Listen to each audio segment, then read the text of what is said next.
Hi, Becky. How are Hey, you? I'm doing well, Crystal. Thanks for having me. I want to say a hi to my audience because we haven't been live in a while. And as you know, those who have watched us in the past, I like to go live with women from around the world.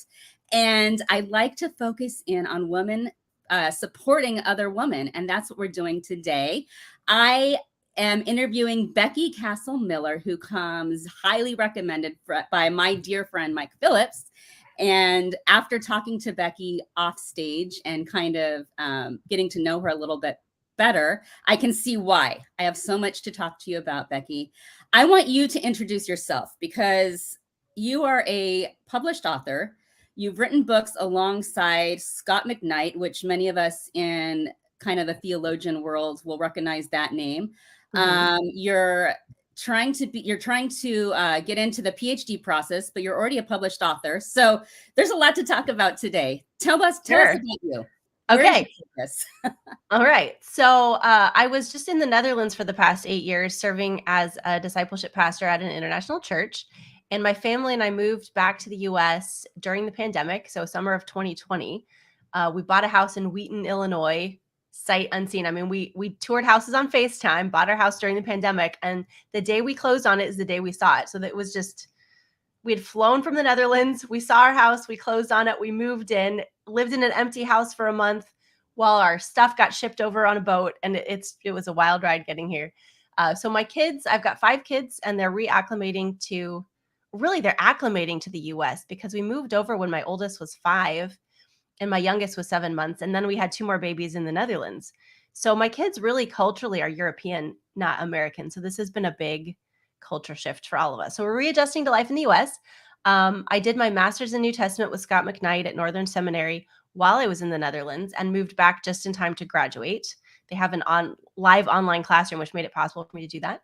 So I've got my seminary degree. I'm applying to PhD programs. I did my master's thesis on emotions and Jesus emotions and emotions in discipleship. And I've done several book projects with Scot. And I'm currently working at Northern Seminary for their live online streaming courses, Seminary Now. So it's like subscription based, like Masterclass or Netflix, but to watch your favorite Bible teachers and theologians and ministry trainers. So that's been a really fun job to produce this awesome online content. I love this. I love the fact that you raised your children overseas. That was kind of a dream of mine, though it hasn't happened. They're too old now, but I'm super passionate about encouraging them to travel. So, okay, is there such a thing as like third culture kids, but like reverse? Because you're Yes. My kids, I would call my kids third culture kids. And for me coming back to the US, I had reverse culture shock because I yeah. used to be American, but was overseas for 8 years. So coming back was weird. I would get really overwhelmed walking into American grocery stores because they're so much bigger and there's so many options and it's just very different from the European grocery experience. And we rode bikes everywhere in the Netherlands. They have amazing bike infrastructure. We brought 17 bicycles back in our shipping container for our family of 7. We were really committed to biking. But Wheaton is not really built for bike infrastructure. So it's people will honk at us if we're biking on the street, but pedestrians will yell at us if we're biking on the sidewalk. Like they don't know what to do with bikes here. So we're struggling with that. So it was reverse culture shock for me, but it really was just culture shock for my kids because they've grown up Dutch Okay. and bilingual. They went to Dutch schools. So getting used to American schools has been weird, but it's not even normal American schools. It's been pandemic school. So Yeah. their first year in the US, it was school online, which makes it even harder to culturally acclimate. And Yeah. then, now they're going back in person. It's been a big challenge for them. They don't really know where they fit in culturally.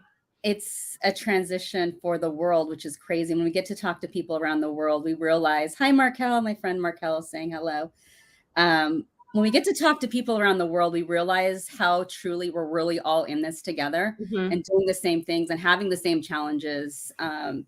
But okay, so I want to dive into your book. You have a book about Jesus emotions. I'm so curious about this. Tell me about what you published about Jesus emotions. Okay. So my thesis is unpublished as of yet, but I'm working on turning that into a manuscript that will be published. And oh, my cat wants in. Hang on a second. Hi, cat. Hey, buddy. Come on in. He loves it when I work from home because he gets to sit on my lap all day. He's like, "What did you shut me out of your office? How dare you?" Tell So him he's he'll jump on my lap in a minute. Tell him to jump up. Yep. So I did a 50,000 word master's thesis on emotions and how we handle emotions in Christian discipleship, which is really, we don't, like, it's missing from most discipleship curriculum. And then looking at some of the latest neuroscientific and psychological theories of emotion, trying to define emotion, and then looking at Jesus' emotions in the Gospels and seeing how he is clearly so emotional. And yet in a lot of Christian teaching, there's this anti-emotionalism that runs through it. So I was trying to figure out, my cat he's a Bengal, so he's very vocal. Come here, buddy. Introduce us to him. We want to see. Yep. That's the role. Markel says she's going to the Netherlands this fall. Oh, hey, buddy. Very cool. Yep. Water on your. Hey, buddy. This is Bugaboo. Mike says, I was wondering where your cat was, Becky, so I'm not disappointed. Hi, Mike. Yeah, Bugaboo likes to join us when we're talking to Mike. Okay, let's go in. I want to talk about Jesus' emotions a little bit further, because there's this thing in the church where you are only allowed one emotion, and that's the joy of the Lord. So let's dive into this. What does this look like, Jesus' emotions, and how are you kind of talking about this or challenging this? So I looked through Christian living books. Like, emotion is missing from the discipleship conversation, but yet there's a lot of Christian books about emotion, such as like books from the 70s and 80s, Tim LaHaye's Spirit Controlled Temperament, James Dobson, Emotions, Can You Trust Them? And so I was reading through those books and trying to figure out, where does the anti-emotionalism that we're kind of living through now, where is that coming from? And there is a real favoring of being joyful, being happy, being content. But anger and fear and sadness are not as welcome in most parts of the church. And I was wondering, where does that come from? Because Jesus is sad. Jesus is angry. Jesus is also joyful. But why are we as his followers only allowed to emulate his joy and not emulate his anger, his compassion? You know, compassion is generally accepted, but I don't think that we really get compassion the way Jesus experiences compassion. But we can't be angry like he is. We can't be grieving like he is. So where did that come from? And so I found that like Tim LaHaye's book in the 1970s, The Spirit Controlled Temperament, he actually flat out calls some emotions sins, like worry and fear. He calls them sins, and he says they come out of selfishness. Which is mind-boggling. That's just not an accurate representation of emotion, and certainly not an accurate representation of emotion in Scripture. But I think that's how we got where we are now. But we can trace it back even further to the Four Spiritual Laws tract, which has been printed something like 2 billion times and is a gospel presentation that a lot of people have received. And the end of that tract has a little illustration of a train where facts are the engine leading it, and then faith comes next, and then the caboose is feelings. And it says in this gospel tract, don't trust your feelings. So going back to like the 1930s, 40s, 50s, where this was popularized, we've been telling Christians not to trust their feelings from the very beginning of their encounter with the gospel. And so it's no wonder where we are now. We don't know how to handle anger and fear and worry and sadness and anxiety in the church. I even think that has positive origins potentially, because if it was pushing back on the revivalism, you know, you have to have this emotional experiences to sort of know that you're saved. And if we're pushing back on that, we say, no, you can follow Jesus without feeling anything. Then there can be some positive to that. But it's been transported into our culture where we just read that as don't trust your emotions in general. Mhm. And I think that that's been really damaging for us. So I think we're off track with really following a Jesus who is emotional. Okay, so a couple things come to mind as you're talking about this. We have that in faith-based circles, we have that mountaintop experience. And everyone wants to feel that mountaintop experience of kind of hyper spiritualization, or that feeling of now I feel God, I feel God. But if we don't feel God, God is lost. God is no longer there. Mm-hmm. Can you expand upon that and kind of talk about what you found in your studies here? Mm-hmm. Mm-hmm. Well, I think it helps for us to understand what emotions are first, and to disambiguate emotion from feeling and desire. Mm. And I think that already makes a difference. So feelings, though we use feeling and emotion interchangeably, they're not really the same word. A feeling is a physical sensation, but emotion goes beyond that. Emotion is giving meaning to our sensations. So, according to the neuroscientific theory of constructed emotion from neuroscientist Lisa Feldman Barrett, emotion is the meaning that we give to our sensations. It's a concept that we construct in our brains based on our past experiences, the socially conditioned emotions we've been taught are acceptable, our interpretation of what's happening, and then our prediction of what's about to happen. So our brain is doing all these calculations really fast. Our brain can see danger coming, and so it causes us to construct fear in our minds, which then helps our whole body systems come online to respond to the threat. So it's this whole complicated process. Emotion is much more complicated than just, I feel cold or I feel my heart racing. Emotion gives meaning to that. Yes. Lisa Feldman Barrett's TED Talk, I see James's comment, is an excellent introduction to her work.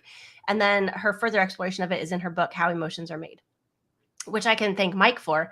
Mike said, you've got to read this book. And it threw my whole theory out the window, and I had to rewrite my thesis 3 months before it was due. So, Okay.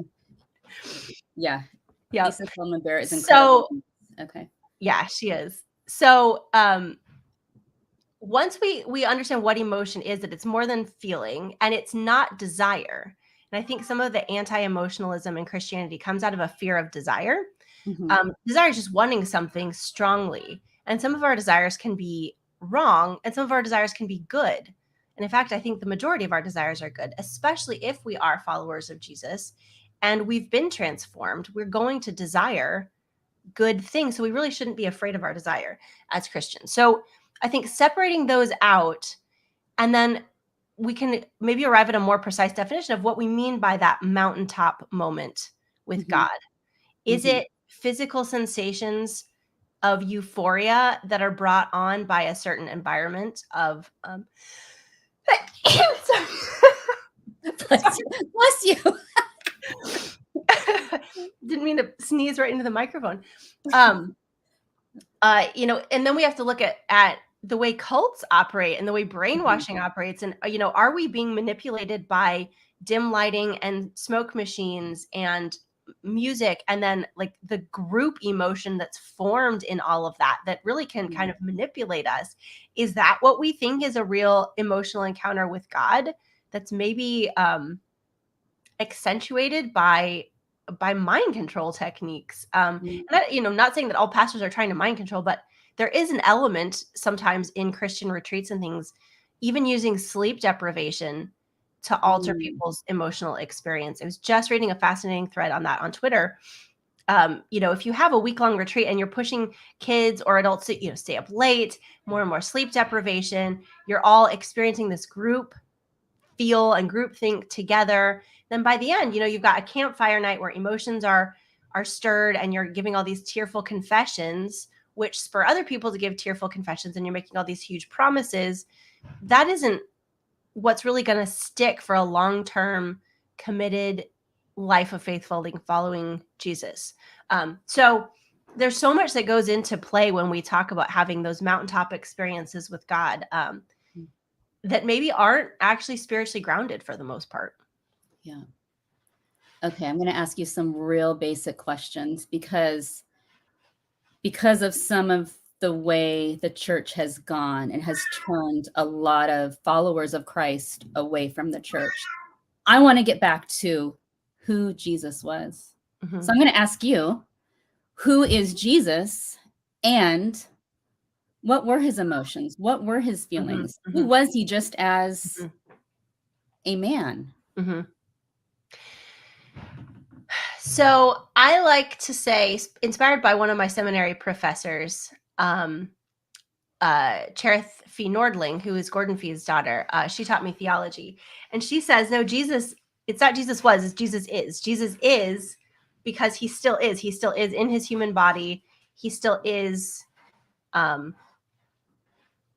he remains forever incarnated. The incarnation wasn't temporary where God took on human form. And then when Jesus died and was raised up, that he went back to being only divine, but the incarnation is ongoing. So Jesus still is who he was. Mm-hmm. So he still has human emotion in addition to divine emotion. So Jesus mediating between us and God the Father knows the human experience intimately and knows how we feel. And that for me was one of the most profound things that I learned in seminary, was that that real sense of Jesus truly knowing what it is to be human and being able to intercede for me as human as well as being divine, and holding that dual nature continually. So Jesus is the image of the invisible God. Jesus is how we see God. Jesus is how God revealed God's self to us on earth in a really tangible way. And so though Jesus set aside his divinity while he was living among us, I believe he had access to the divine power of the Holy Spirit in the same way that we do now as humans. Like, he wasn't healing people as divine God walking around, though he was that. He was healing people as a human by the power of the Holy Spirit, because he had fully entered into the human experience in the same way that we can pray for people to be healed and see the Holy Spirit moving. I feel like this is getting really deeply theological. And I also get really anxious whenever I talk about Christology, because I'm so worried about saying something accidentally heretical and having my seminary professors track me down. But anyway, like, that's like big picture. But if we think of Jesus as, fully God and fully human, living a human life in first century Israel, then we can see his emotion in scripture as being truly human emotion. So when he is angry, he experienced that in his body. When he was sad, he experienced it in his body, the way that we experience emotion. And when he was joyful, that's a real emotion. I think we have to be careful not to read emotion in scripture as being a spiritual state that isn't actually a real human emotion. Mm-hmm. And Matthew Elliott did some really good work on that in his book, Faithful Feelings, which was his doctoral dissertation about 17 years ago. He did one of the first serious dissertations on emotion in scripture. And one of his main points was emotion in scripture is emotion. Joy and love are not these spiritual states that are just mental assent to a topic. Like, I am forcing myself to acknowledge that I'm joyful, but it's actually feeling happiness, actually feeling joy, actually feeling love in our bodies. So Jesus had these real human emotions and still has these real human emotions. That feels like a much more esoteric answer than maybe you were asking for. No, it's not. It's exactly what I'm looking for. And I have so many questions that I'm not even going to ask, because we're just going to keep going further and further. But Mike commented, indeed, when Jesus got angry at the fig tree and cursed it, there was real anger.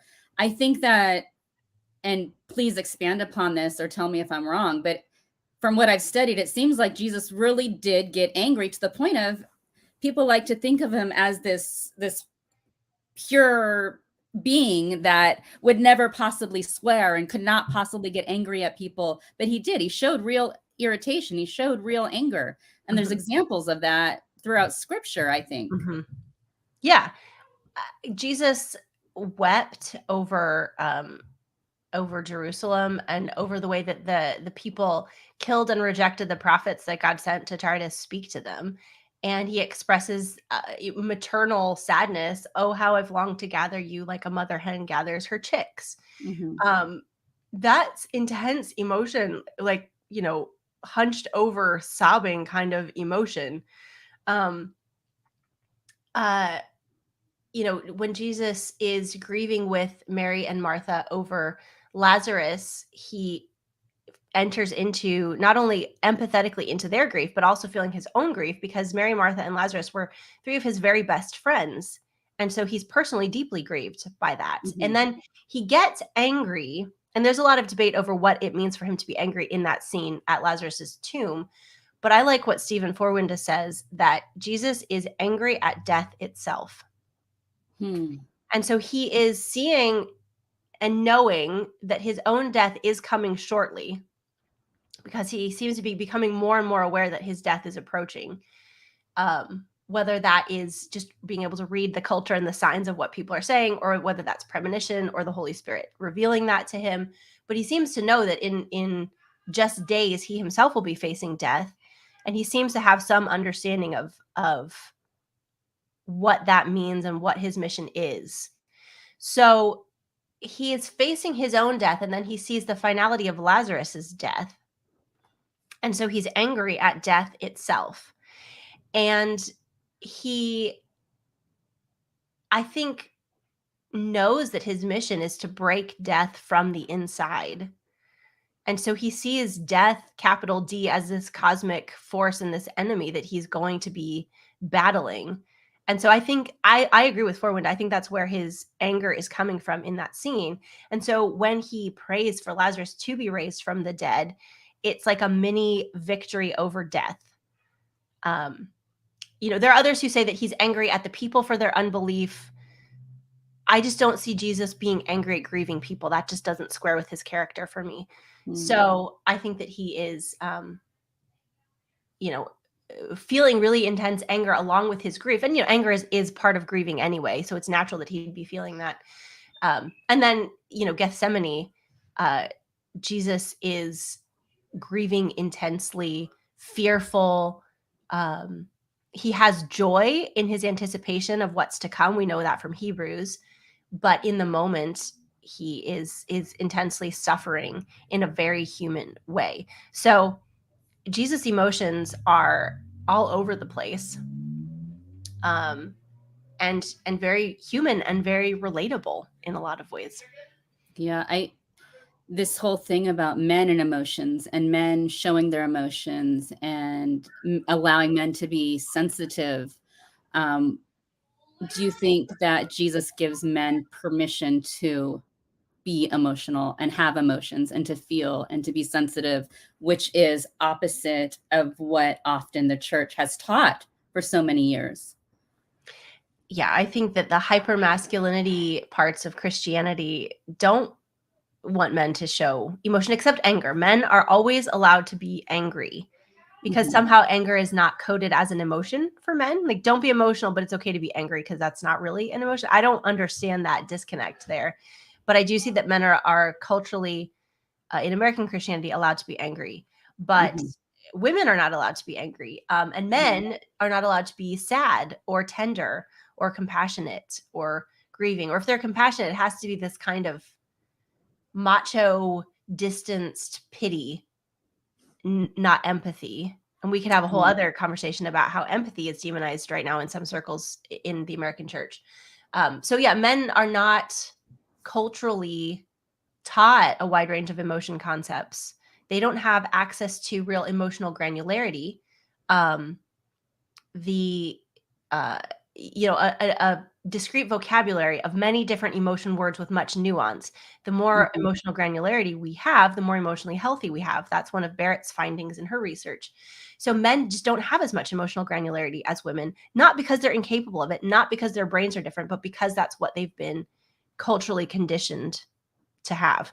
Mhm. So I think that if we really look at Jesus and we see his range of emotion, I think it does give Christian men permission and even an example to follow of robust emotionality. Becky, where did this sexual divide happen? Why did it happen? And where do we go? Like, how do we fix this? Or do we just live our lives? Where did this sexual divide come in to play within the church? That's a great question. And I don't know that I have the answer to it. I think that it takes a whole other strain of research that I Yeah. haven't done. There, I mean, so much of it comes from American culture. American Yeah. culture has so much shaped the American church, and different cultures treat emotion differently. Yeah. If you look at Italian men, for example, they seem to be culturally conditioned to explore and express a much wider range of emotions than American men. So it's not innate; it's definitely cultural. Mhm. Um, and the American, the Wild West pioneering spirit, be yeah, John Wayne, be be bold and strong and stable and not given into whims of emotion. That's part of the American mythology for men. And so I think naturally that's come into the American church because so much of our church culture has shaped itself from American culture, not from the Jesus of the Bible. We Mhm. say we're followers of Jesus, yet we shape ourselves much more to culture than to the real Jesus presented in the gospel accounts. So I think it's been that way for hundreds of years in American culture, that women have been seen as weaker and more delicate and more prone to hysteria and fits of emotion. And then you bring in thinking from the Enlightenment that reason is king and reason is opposed to emotion, which neuroscientifically speaking is not true. But this idea that to think logically and to think rationally is the opposite of to think emotionally. Whereas now we know that really they're all part of the same process. We need emotion to make good decisions. It's not opposed to rationality.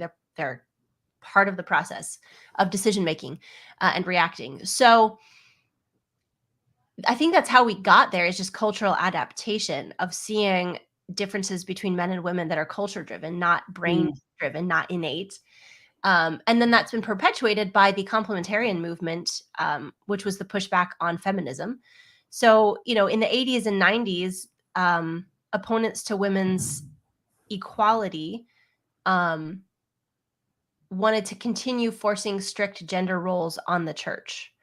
Um, and so that men are logical, women are emotional. And so women are therefore more easily deceived because emotion is not trustworthy. And because women are coded as more emotional, they're also coded as less trustworthy, less reliable, less stable. So there's a real anti-woman bent in this anti-emotionalism. Mhm. So I think that's how we got where we are. How do we change? I think we read the Gospels more. I think if Christians actually read the Gospels, the culture of our churches would change because we would see Jesus as he is and really encounter him and try to be transformed to be like him, which would radically shake up our church cultures. And then we need to learn about emotions. We need to look outside of just the Bible. I think we need to learn from psychology, and we need to learn from neuroscience, and we need to learn from counseling. We all need to go to therapy. Mhm. We need to heal our wounds. We need to Yeah. take into account our generational trauma, which I know Mike has done a lot of research on that. Like, we are all Americans are dealing with multi generations of trauma from Mhm. the wars that we've been through. So we have to take that into account too, because trauma will mess up your emotions like nothing else. Yeah. So once we acknowledge the research is done in trauma studies and realize that we need to heal, we realize that we might not even have an emotion problem at all. We have a unhealed trauma problem that's expressing itself as emotional reactivity. So there's a lot of things we could do to fix it. Yeah. So, buddy. I like that you mentioned trauma, and I think that trauma isn't just an American culture thing that would do us good to go to therapy, but it's really worldwide. The entire world has generations of trauma behind it. You mentioned Mike. Mike is kind of who I look to for this Mhm. and kind of read what he has to say about this. James says there's also an increasing reality that are emotionally there is also increasing reality that are emotionally immature and cold, abusive women, some who are Christians. It's just not as talked about. Mhm. Yeah, That's and I true. think it's very important to remember that not all abusers are men. I mean, statistically, the majority of abusers are men, but women also can be abusers, and men can be abuse survivors. And so, I think men who are abuse survivors, either because they've been abused by other men or by women, um, men find it much harder to come forward because they're not as often believed, and that's a really important culture change we need to make. Absolutely. Well, yeah, absolutely. We'll kind of leave that there. I was going to expand upon that more, but this kind of leads into your other topic that you're passionate about, and that is domestic abuse survivors. Let's Mhm. talk about that. Tell me where you are with that and what you've published on that. Yeah. So I started pastoring abuse survivors when we were in the Netherlands, kind of unintentionally. Um, I have been studying abuse in the church for probably 12 years or so. And it initially started with my interest in learning about emotional health. Um, I started off with acknowledging that I was not emotionally healthy, Mhm. um, probably 2008, 2009, um, and starting to recognize that what I had been taught about emotion from Christian leaders and Christian books was not helping me to be emotionally healthy. It was really, in fact, making me unhealthy and keeping me unhealthy. So I started reading about real emotional health, and that became so obviously connected to abuse cases and abuse cover-ups in recent church history. So it's kind of been my hobby to know about all these abuse scandals that are happening in various parts of the church, to read about them. Um, so, um, Sovereign Grace Ministries, Vision Forum, the Gothard stories, Ravi Zacharias. Like, I was reading about all of those cases over the past decade and started to see how anti-emotionalism and abuse are so intertwined. Because if you can convince a victim that it's not godly for them to be angry or to express their anger, they will just stuff their emotion, and it keeps them quiet and it keeps them from fighting abuse. So they're inextricably linked. So with that background knowledge, I started recognizing abuse in people that I was pastoring, and started trying to create a safe place where they could tell their stories and we could bring it up. And the more people who shared their stories in the church, the more people recognized themselves and realized that they had been abused. And so we started to see a more accurate reflection of the statistics on abuse, because it's a third of women who've experienced sexual abuse and a sixth of men. And those numbers may still be low because it's very unreported. Um, so, but we actually started to see that. I think most churches don't realize that a quarter or more of their church is abused, but I actually saw it, that, by the numbers, as people started to come forward, that held true in our church. Most churches don't know because people don't feel like it's safe to tell their stories, but we tried to create an environment where they could. So at first I didn't know what I was doing, and so I was scrambling to read resources to figure out how to pastor people well. One of the biggest things I learned early on, well, two of the biggest things, is never send a couple to marriage counseling if there is any form of abuse present or even suspected. And I made that mistake. I saw a marriage problem and encouraged people to go to counseling because I had found counseling so helpful for myself. And I didn't realize it was contraindicated when there's abuse present. And I wasn't very good at spotting abuse yet. Mm. So I did encourage this couple. And I think our church even paid for some marriage counseling, but it just made the abuse worse because the abuser was able to use that counseling relationship to further abuse his victim. Um, and she didn't know, like to really recognize it, to be able to get out until he physically assaulted her. And then, everyone kind of recognized, oh, this actually is abuse. But I made that mistake, and I went back and apologized to her when I realized I made it worse by my pastoral care that was negligent. The other big thing I learned was when there's abuse, it's very important for the abuser to not be welcome in the church. The abuse victim must get the care and compassion of the church. And the church needs to be a safe place for the survivor, which means the abuser is not welcome to stay. They need to go out so that the survivor can be safe in his or her church community. So those were two of the big things I learned early on and mistakes that I made. And so I just continued to learn and grow and make mistakes and apologize and grow and learn, and be wrong publicly, and try to become a better pastor to people who had survived sexual abuse from families or employers, or intimate partner violence. So then eventually I wrote last year in Living the King Jesus Gospel, which is a faith shift for Scot McKnight. A bunch of scholars got together and wrote a book honoring him and his work. And I know that Scott and his wife, Kristen, are huge advocates for abuse survivors. So I wrote a chapter on how church leaders can respond appropriately to abuse disclosures and care for victims in the church, in this volume that a lot of pastors are reading. So I'm really pleased to have at least given them that Understanding Abuse 101 course in this book. Okay, I'm going to ask a question that I'd love to hear your answer. Mike, James, Gabriella, they're all listening. They're all kind of typing in comments, which are extremely valuable. And so anyone answer this.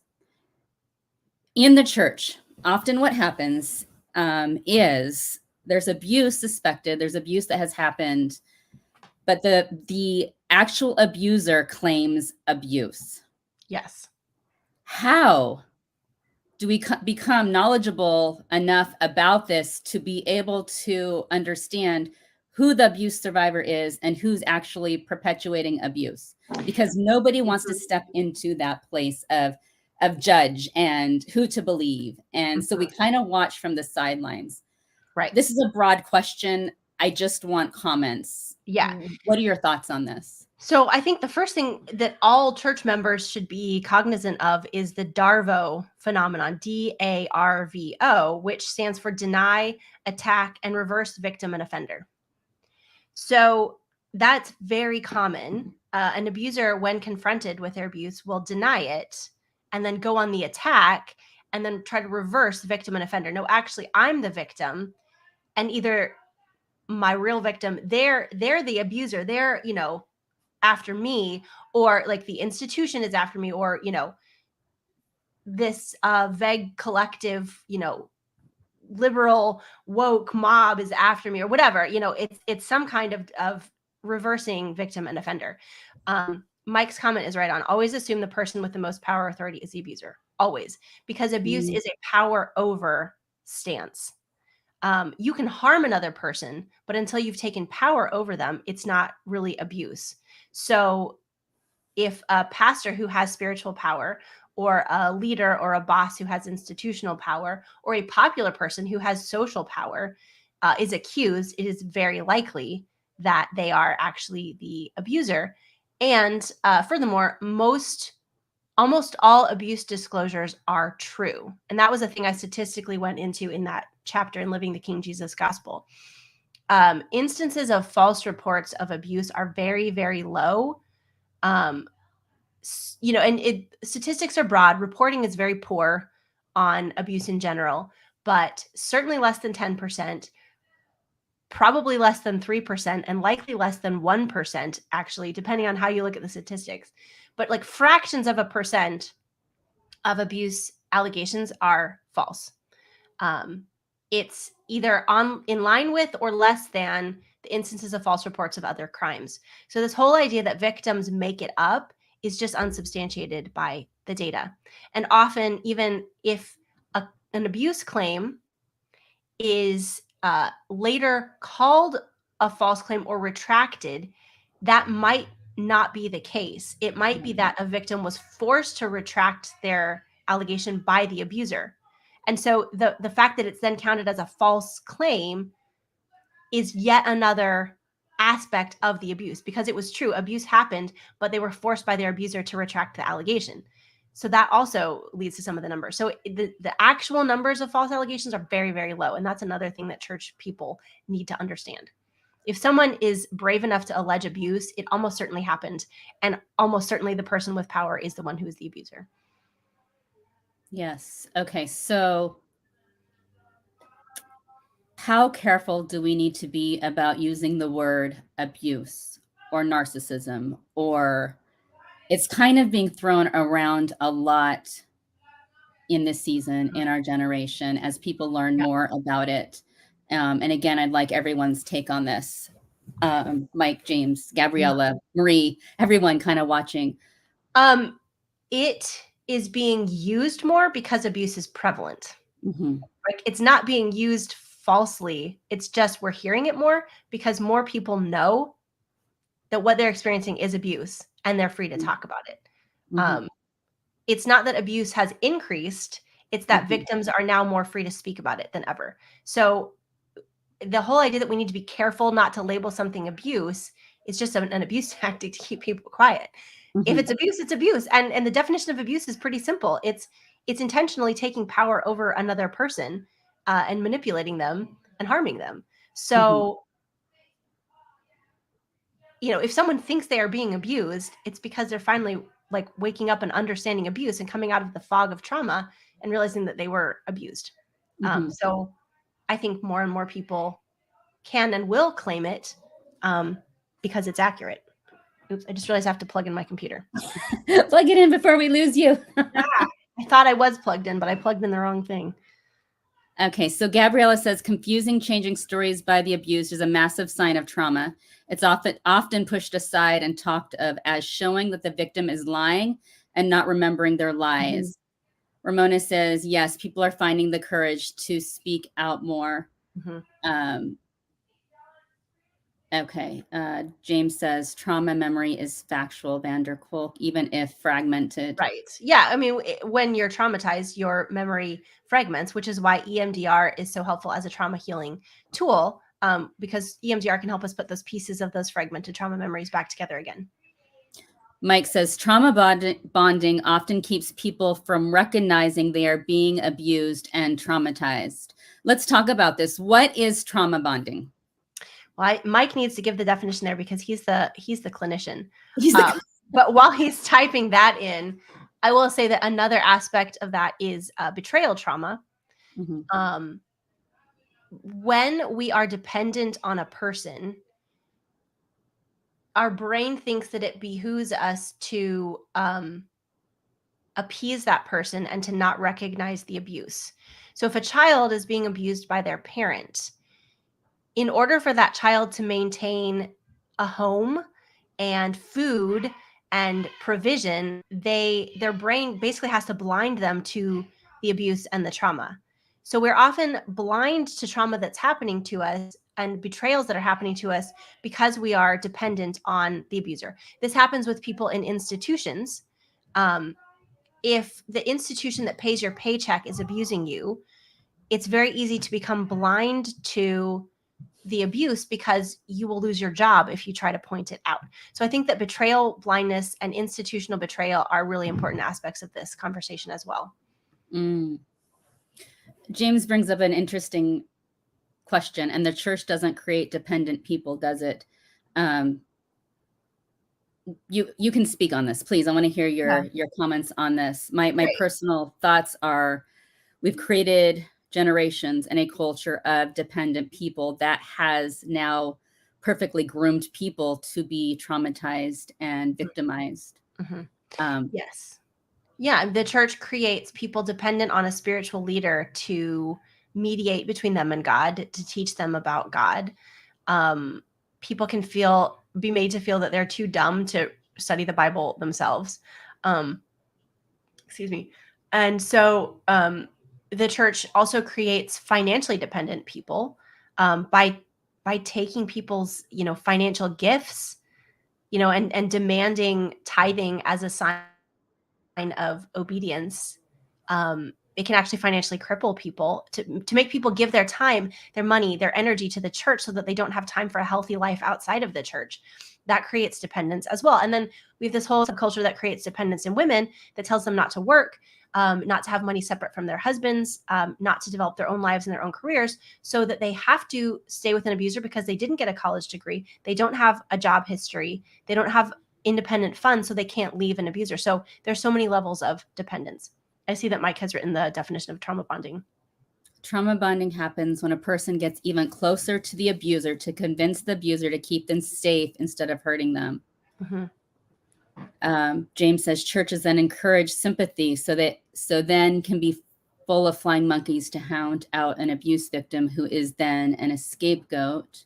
Yeah. This is all gold, Becky. Gabriella Gabriella says.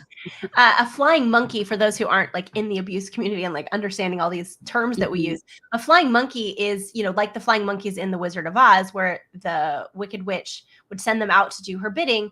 And a flying monkey, in a sense, is also a secondary victim of the abuser, because they are being groomed by the abuser to support the abuser and to attack the victim. So they go out and they do the abuser's bidding to attack and demoralize and discredit the victim. And yet they themselves are being groomed and don't realize it. And I would say, and speak to your experience, Becky, it happens behind closed doors. It happens kind of in whispers. And so the victim or the scapegoat or the flying monkey doesn't really see the whole picture. Yeah.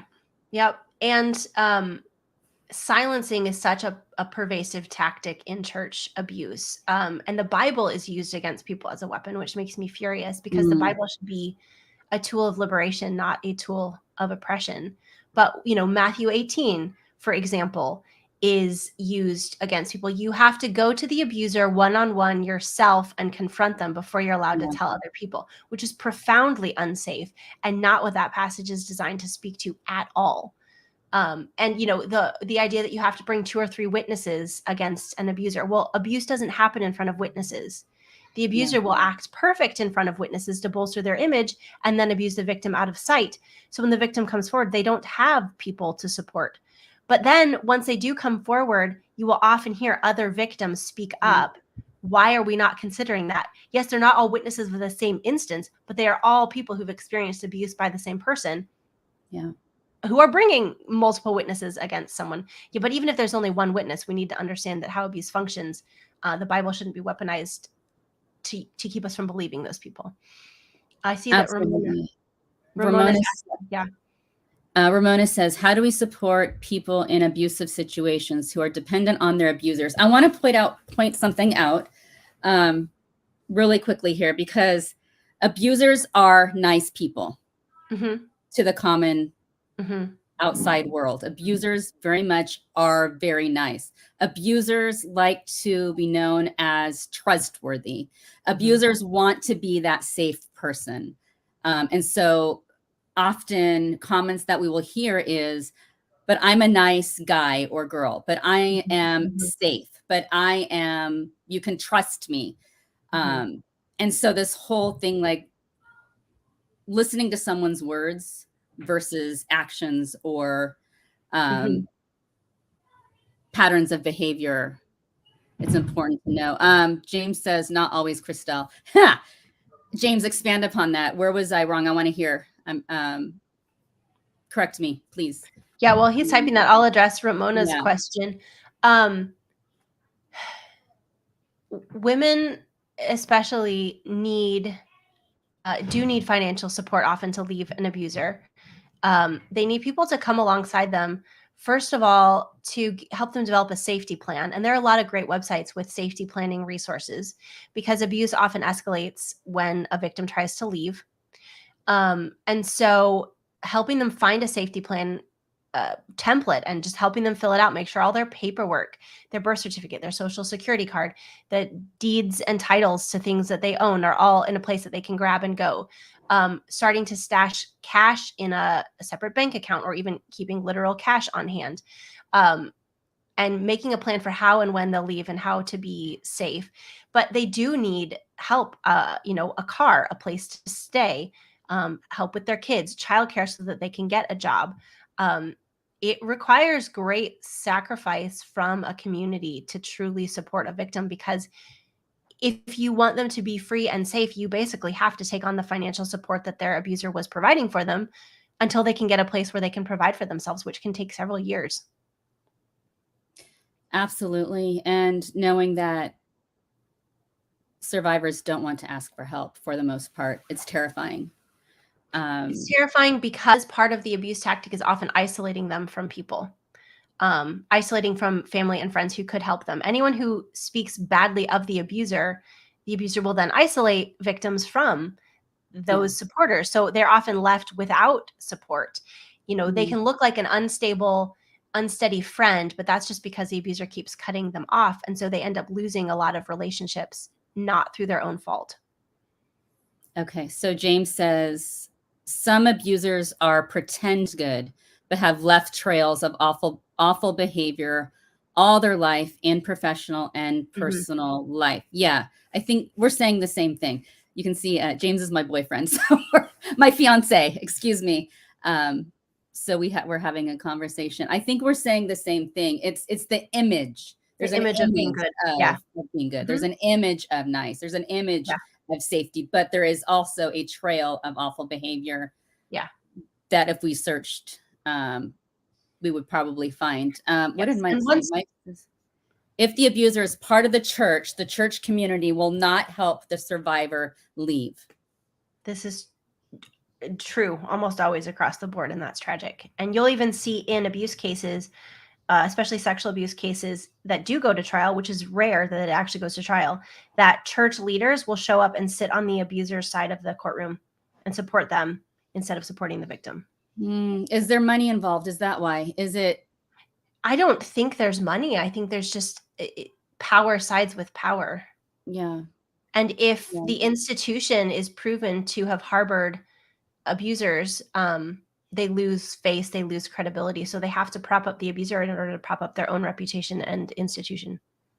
Is it also possibly a case of the abuser's on the board? The abuser's the Sunday school teacher. The abuser is, taking on all these roles of charity, and the victim, as Mike has said, and you have said, is kind of the quieter voice or doesn't have the powerful on her side.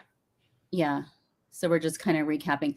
Okay. I want to know I'd like to get into the what now. What now? What do we do now, and where are we going? And everyone, please feel free to comment on this. What now? Where are we going? And what can we do as individuals? Yeah. We need to change the landscape of Christian publishing. Christian marriage books should only be written by people who understand abuse and are trauma informed and can help people make sense of their marriages. Too many marriage books are written by people who don't take abuse into account at all. But most of the people who look for help from marriage curriculum, for example, are either in a difficult marriage or an abusive marriage. They wouldn't be looking for help if their marriage was already good. And yet the resources are written for people whose marriages are already good.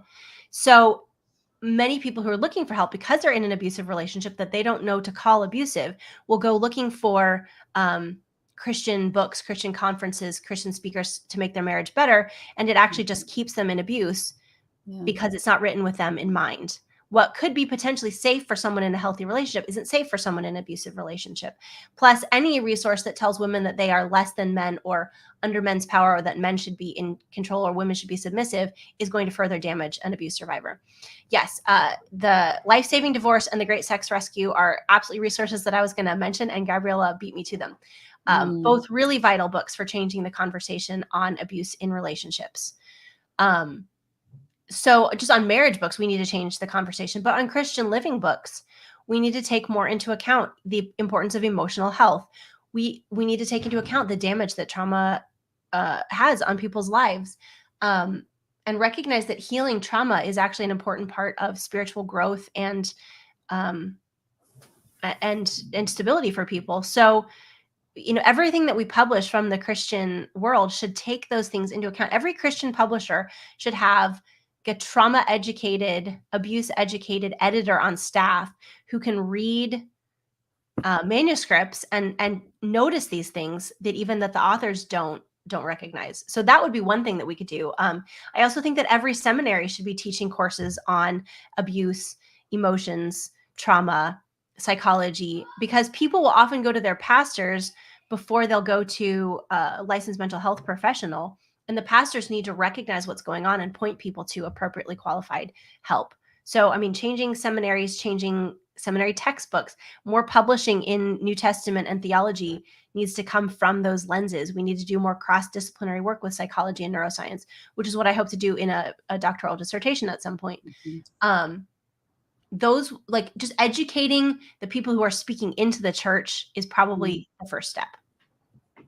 How do we influence the people who need to be influenced? The people who need to be educated may not realize they need to be educated. So what happens there? Mm-hmm. Some people will be determined not to listen because popular Christian authors who would have to come out and say, hey, I was wrong in the 10 previous books that I published. That's a huge blow to ego, power, money, income, platform. And how humbling, right? Right. But it would be so powerful if they did, which is why I respect Sheila Gregoire so much, because she has come out and said, hey, stuff I wrote in the past was wrong. I've done this research and I realized that I was wrong and I was perpetuating the problem. So I'm pulling some of my books. I'm rewriting some of my books. I'm writing new stuff. And she's just willing to be wrong publicly. And that's a huge thing. So for those who are willing to be wrong, do it and show that it's okay to be wrong publicly, to retract your work and to take new information into account. And some will refuse to admit they were wrong. And so we just have to go around the traditional gatekeepers and self-publish stuff and blog and podcast and write posts on Facebook, write the stuff where people will read it. I think more Christian authors who are trauma informed need to seek traditional publishing deals, because the major Christian publishers should be putting out this powerful stuff. So there are multiple avenues that we can take, but more people need to speak up. Yeah. And how hard is that? It's so hard because you're swimming upstream and you are risking your own platform. Right? If you're an aspiring author and you want to be published by Zondervan, for example, but what's going to happen if you publicly criticize another Zondervan author? You may lose your own chance to publish if you are too vocal before you've accumulated enough status. So it's tough. It's complicated. I think we have to be willing to risk our own careers to be brave and to speak. It's a tough balance. You will be fired from a lot of church jobs for pointing out abuse in the church. So let's back up to who Jesus was and what he did. And is he our example in this and what to do? Yeah. Why would we be Christians if Jesus isn't our example? If we're not willing to follow him, why are we calling ourselves his followers? Jesus did stand up to institutional oppression. And he shook up the status quo by identifying with the poor and the marginalized, and at obvious great personal risk. He risked social ridicule for being with the sinners. And I think we need to do that as well. And as James asked, books aren't the only way to change the future. It's true. I mean, as an author, I'm thinking about publishing, but preaching sermons, if you can get away with it, that confront this stuff, and podcasting and in conversations with your friends, and putting together a fund for abuse survivors so that people can leave, and funding charities and legal organizations that stand up for the abused. There are pro bono legal organizations that will provide legal help. And so funding things like that. Administer Justice is one that I've gotten familiar with. That's a really excellent organization. So yeah, there are multiple channels. And I would say go in the channel that you're passionate about. If you're into law, go that direction. If you're into public speaking, go that direction. If you're into writing, go that direction. If you're into individual help and advocacy, foster care, all of that, do what you're passionate about and gifted to do. When all of us are using our gifts, we're going to have this robust support network that forms. Absolutely. You bring up an important point that I'm gonna kind of reflect on, and then I'm gonna ask my final question. Foster care. So often we're talking about the abuse survivors, and children are actually the survivors as well of abusive relationships. So foster care, my goodness, I've watched so many amazing couples and single individuals go the foster care route. Children need to be acknowledged as well, and gosh, we need to keep children safe. What we can to keep children safe. Yeah. So thank you for bringing that up. Let's see. When might emotional health be a next church initiative? Gabriella says, speaking out, sharing our stories. You do that well, James. Praying, conversations with those around you, stepping up and supporting someone if they're going through abuse. So much has changed. So much has changed in recent days, and we can start talking about it. And there are people out there that we can find. My last question to you, Becky, and it's in general. For women, what is your message specifically to women? What do you want women to know? Oh, so many things. You are enough exactly as you are, and you are worthy of being respected and treated well in your relationships and by the church. And God has gifted you and made you special and unique and called you to live your life as loudly or quietly as you are disposed to do. But don't let anyone else silence you or stop you or shut you up. Live the life that you're created to do and be bold in that. Don't let anyone silence you, because the world needs your voice. One last question. For the woman who feels completely alone and isn't yet out of an abusive situation, where's the hope? You are stronger than you have any idea that you are. And you do have the strength inside of you to leave. And the hope is to keep getting up every time you get knocked down, and to take one step at a time. And if you keep taking those steps, reaching out for help, drawing on the inner reserves of strength within you, you will eventually be able to step out of the cage that you're trapped in. But it might be a really long and slow process, but you are strong. Becky, thank you so much for this conversation. I'm going to say thank you also to the people who joined the conversation, because they added so much to this. Gabriella, James, Mike, Marie, Ramona, Debbie, so many beautiful people from around the world. Let's keep speaking into this together. And again, Becky, thank you. Thank you. Great conversation.